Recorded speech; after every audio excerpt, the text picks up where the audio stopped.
10 years ago, there was silence on the screen. There were silent pigs, silent donkeys, there were silent crowds. Yes, even statesmen were speechless. Then suddenly there was sound.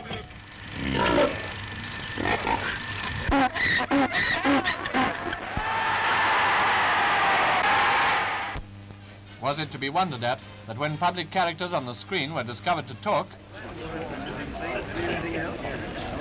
the newsreel which contained their utterances became a feature overnight? Most sensational picture of its kind was Mr. Ramsey MacDonald's introduction of his cabinet. It appeared in the second issue of British Movietone News and impressed the public suddenly with the fact that the newsreel was a document of history. May I introduce to you the members of the cabinet who have been chosen for very hard work. And so we use this phrase, 10 years of historic progress, in the sense of recording history. 10 years ago, when Mr. MacDonald was forming his second government, the world was at its apex of peace and prosperity. Britain adhered strictly to that almost forgotten commodity gold. The Wall Street crash had yet to come. Mussolini was still ploughing his own furrow, and Hitler was only beginning his sensational rise to power. The most important thing of interest was, in fact, the evolution of synchronized sound on the cinema screen. The first issue of British Movietone News appeared on June the 9th, 1929, and contained the derby, that derby which Trigo won, and Trooping the Colour, at which the Duke of Connaught deputized for King George V. The King had been ill, and Movietone had a glimpse of him when at the end of his convalescence he went to give thanks at St. Paul's. The newsreel pictures, however, of those early days were not actualities but personalities. Here are a few of the masterpieces. Well, as you know, that is a very important and a very urgent matter. And the attitude of the Liberal Party in Parliament towards the present government will depend very largely. Then another great artist. Now, I wish that the Movietone could bring you not only this picture of me, but I wish it could bring you the fresh air that I'm breathing at present.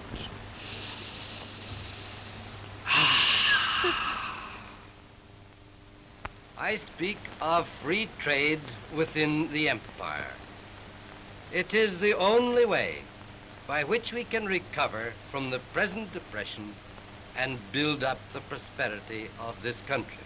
And again, Disappear from the holiday making of a Movietone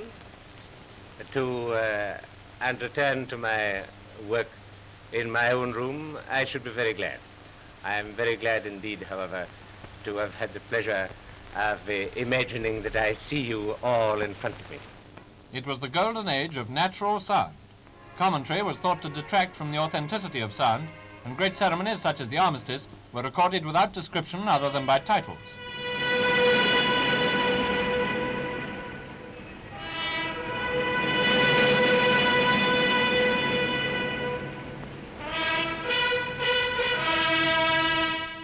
That was the first of many great pictures of Armistice Day remembrance, which Movietone has striven to portray in worthy terms. The editorial offices of British Movietone News were first located on the top story of the Fox Film Company's building in Berner Street. At the end of the year, we moved to Newman Street, 1 block east, and started making 2 issues a week instead of 1. Let's see what was happening in 1930 to interest an infant newsreel. America was still building skyscrapers, started before the Great Slump knocked the bottom out of business. Britain was testing airships. The R-100 and R-101 had completed their maiden flights. Then suddenly someone burst into aviation with a success as astonishing as Lindbergh's. Her name, Amy Johnson.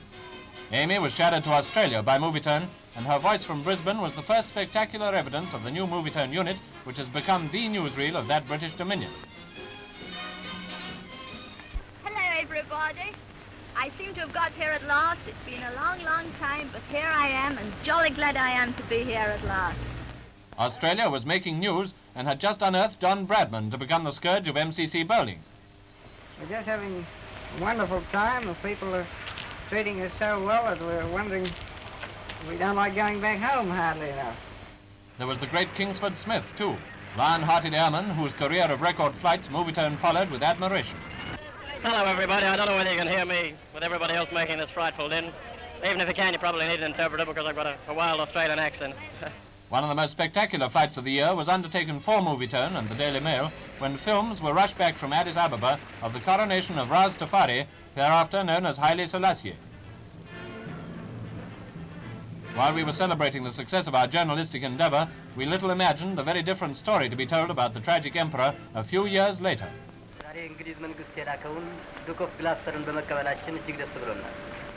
There were riots in Bombay that year of which we received graphic pictures.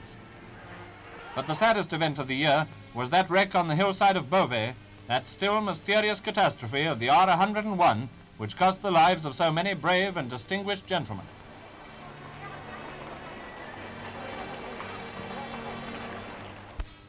Passing on to 1931, we might take a look at the kind of title we were using in those days.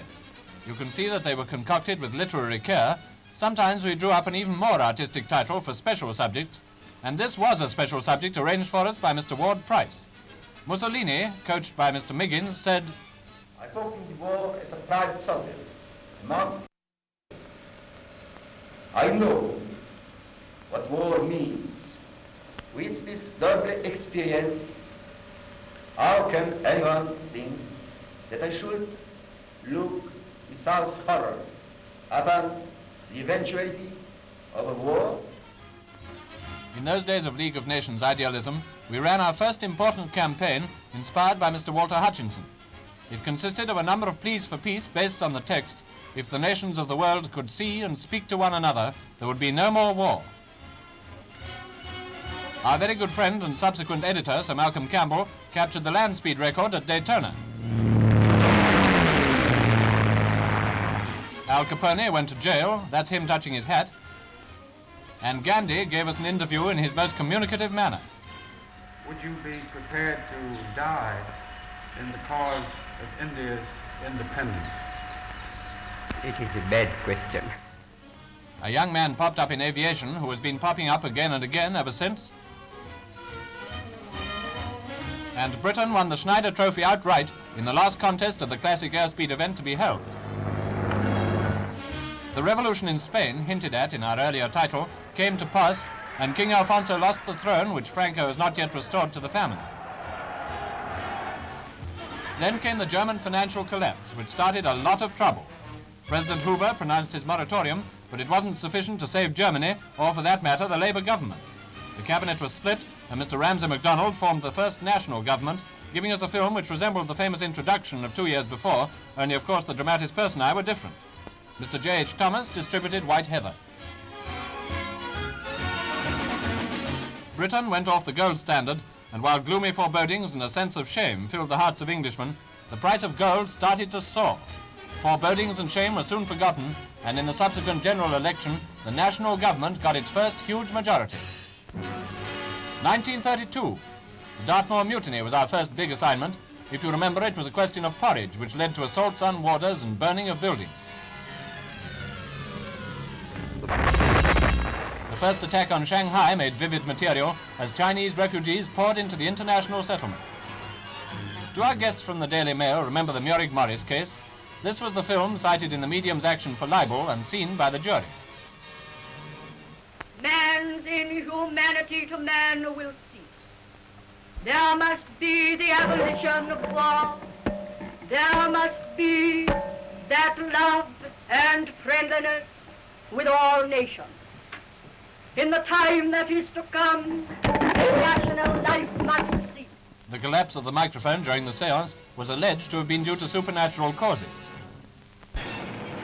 Another film seen by a jury was the saddest pictorial fluke ever obtained. The chance which caused the camera to be turning on the scene of Clive Dunphy's death enabled a court to exonerate another Brooklands driver of contributing towards the tragedy.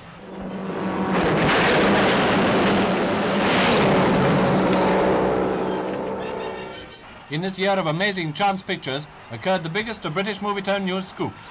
The disputed goal at the cup final was discovered to have been filmed by a Movietone camera located over the goal line. This film proved that the ball was out of play over the line before it was centered. It may nowadays seem a trivial subject for our biggest scoop, but judged by the publicity which we received, that's how it must be regarded. We must record that this was the year of the Ottawa Agreements, reached at the conference in Canada presided over by Mr. Bennett. It was also the year of the assassination of President Dume. Finally, it was the year of the Lindbergh baby outrage, and the screen was used in this most pathetic of murder hunts to flash pictures of baby Charles all over the United States.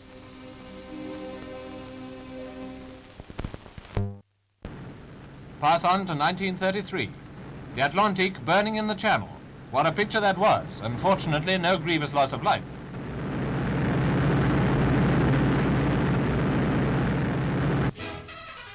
The mysterious Reichstag fire, about which there are still strange theories, will remind you that Hitler had come to power. The annals of Movietone furnish a very full dossier on the rise of National Socialism, but as we have only the space of 2 reels for your entertainment, let's take one episode and leave it at that. At Munich, laying the foundation stone of the new Hall of Culture, Hitler broke his hammer. Releasing that subject in Britain nearly cost our Mr. Muth in Germany his liberty. Hitler came to office in Germany, and Roosevelt came to office in America. That was the extraordinary attempt to assassinate the president at Miami prior to his inauguration.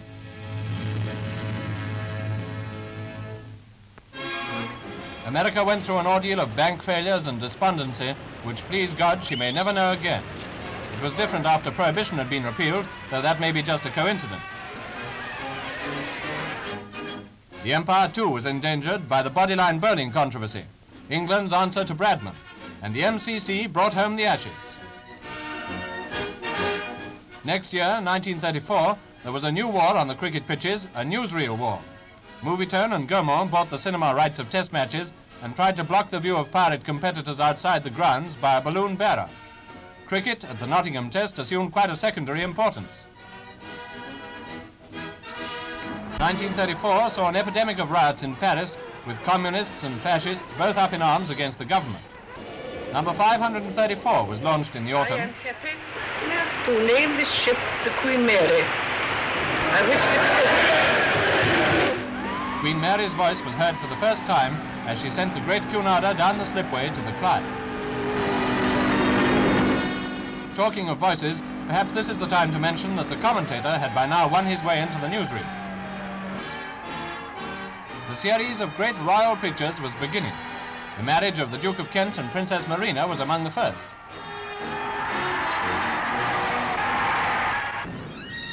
A great picture of a different kind was the burning of the Morro Castle off the coast of America with a full complement of passengers aboard.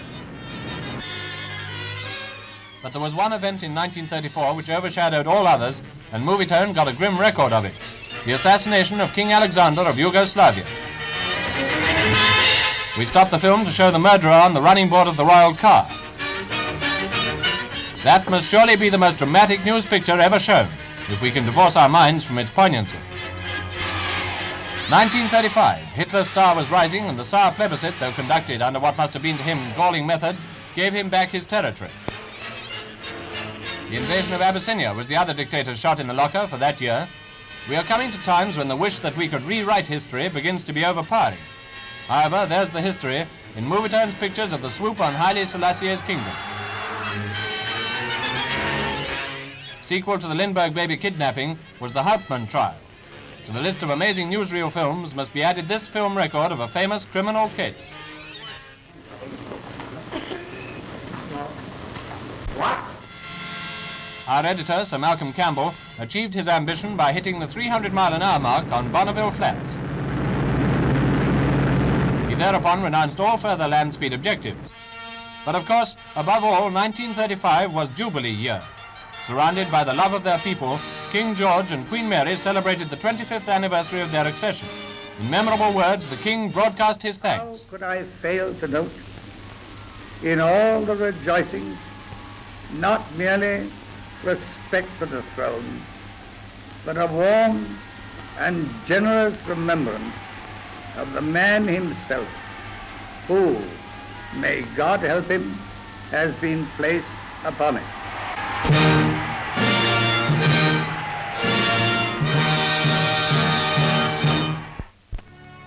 Then suddenly, on January the 20th, 1936, the King died. shall we ever forget the sorrow which his passing inspired. The steadfast character which had stood like a rock through tempestuous days was taken from us, and we followed him to his tomb in St. George's Chapel, knowing that we had lost something great. Majesty is a great and simple thing. A king has passed. We have known a king.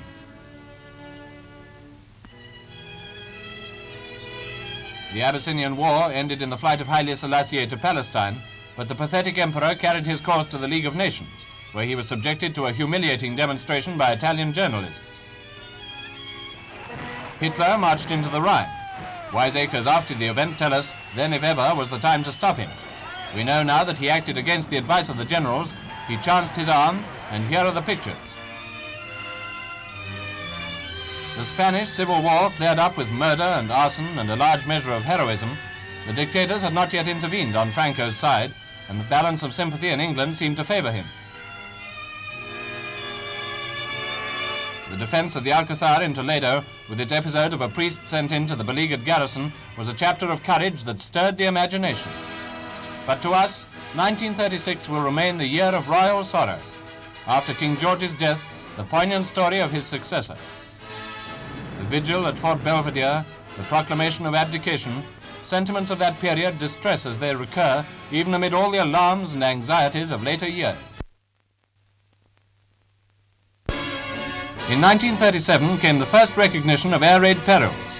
Sir Malcolm Campbell braved ridicule when he built a dugout to draw attention to the need for precautions. Now ARP is an accepted fact, but the pioneer work in arousing the public was done by British Movietone News. In the midst of all this, Sir Malcolm found time to win the water speed record for Britain. Headlines were occupied by the name of Jean Batten, setting solo flight records to and from Australia. The Duke of Windsor married Mrs. Simpson. This was a picture which British newsreels did not show, incurring some criticism thereby. The critics tried to implicate the government, alleging pressure, but our decision was completely uninfluenced. Deliberately, we determined to avoid doing anything to reawaken the poignant emotions of that abdication period. As for wars, there was a new one in the Far East, Japan making a savage onslaught on the crowded cities of China, a war that is not over yet.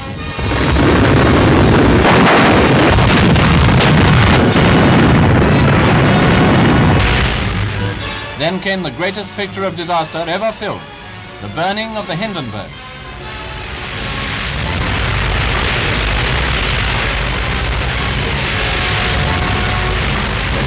Amazing spectacle of doom, the holocaust of men's hopes and aspirations. As if to taunt Providence, the Hindenburg picture coincided with the coronation, which for pomp and solemnity exceeded anything ever shown on the screen. Movietone was not content to show the superb occasion in ordinary black and white film. Let us give you an excerpt from our picture in Technicolor. Inside the Abbey, the record of the ceremony was one which even surprised us. Privileged to be present and equipped with new lenses and new fast film stock, we had no conception beforehand of the magnificent film which our cameras would bring us from that dimly lighted abbey. Historic is the word we have used to describe this review of 10 years. Historic is the word to use of this film as the king rises with his crown upon his head.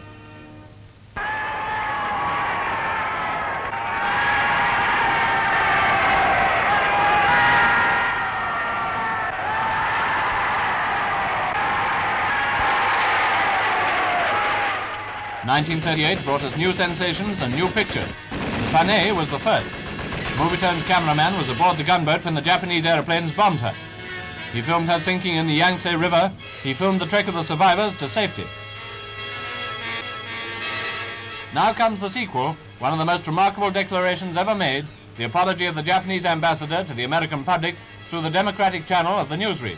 I am very sorry to receive the reports that the American gunboat Panay has been bombed and sunk by Japanese naval airplanes in the Yangtze River above Nanking. It was a great mistake. It was an unintentional and unexpected occurrence. The Japanese government and people wish to express their sincerest and profoundest regrets to the American government and people on account of this deplorable incident. We must find room for that spectacular picture of the short Mayo split, the split which caused so much time and worry to get, and then for several seconds dwell on the launching of the Queen Elizabeth to catch the accents of the Queen's attractive voice.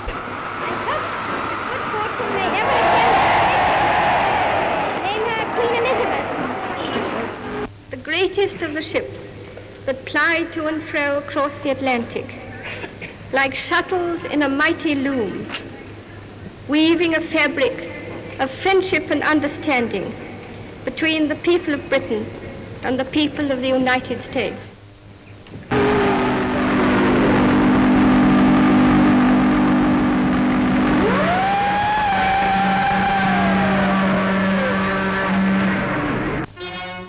Her Majesty had a personal triumph during the year when the exchange of state courtesies took her with the King to Paris. Eclipsing even her charm of manner was the taste in dress which discriminating Parisians were quick to recognize. The visit to France ended with the unveiling of the Australian War Memorial at Villers-Bretonneux, a picture made memorable in the offering by the Queen of a single poppy which a small boy had given her. These delightful interludes make a painful contrast to the main tenor of the year. Renewal of Palestine terrorism was bad enough, but 1938 was the year of the Anschluss and Munich. Hitler's legions moved forward and occupied Austria and Sudetenland. The attempt to dominate the world by force is here seen in its grim translation of obedient men and machines. These pictures are the stuff of history.